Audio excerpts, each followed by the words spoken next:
In recent years, there have been more and more whales swimming into the San Francisco Bay, and that can end in tragedy. Why they're making their way into the bay is still a mystery, though. But as John Ramos reports, one young researcher is helping us gain a better understanding. Beginning in 2018, whales, particularly gray whales, began cruising under the Golden Gate Bridge and into the bay. Biologists thought it would be important to know how many were doing that, but they didn't have anyone committed to studying it until now.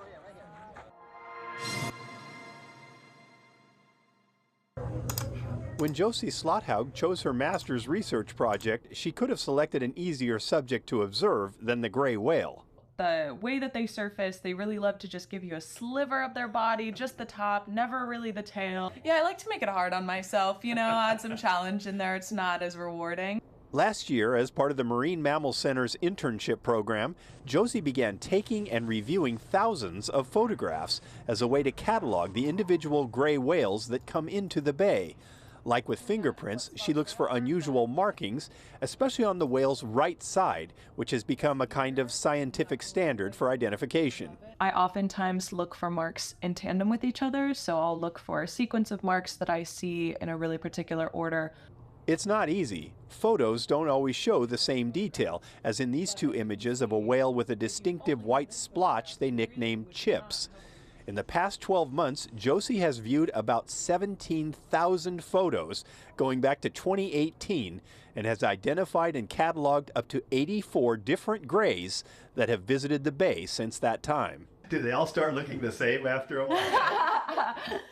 Shockingly, no. And I find really interesting other things in the photographs. There's always something to keep you interested. But it's not just a matter of curiosity, it's deadly serious. The whales have been in trouble for years, washing up on Bay Area beaches, victims of either ship strikes or often starvation.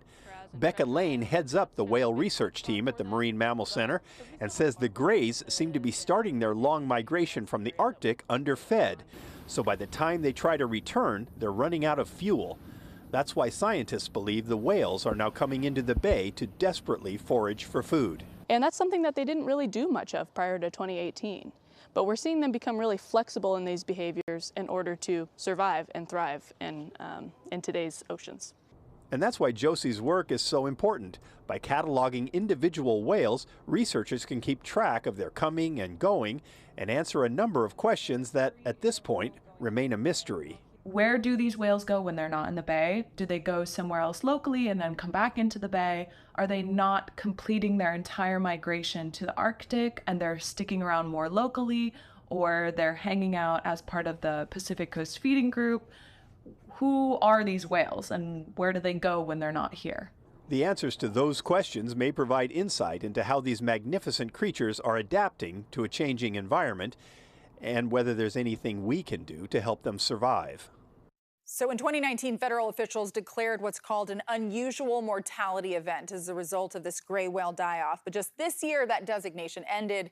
The mysterious deaths have mostly stopped, and scientists are wondering if the whales are learning to adapt.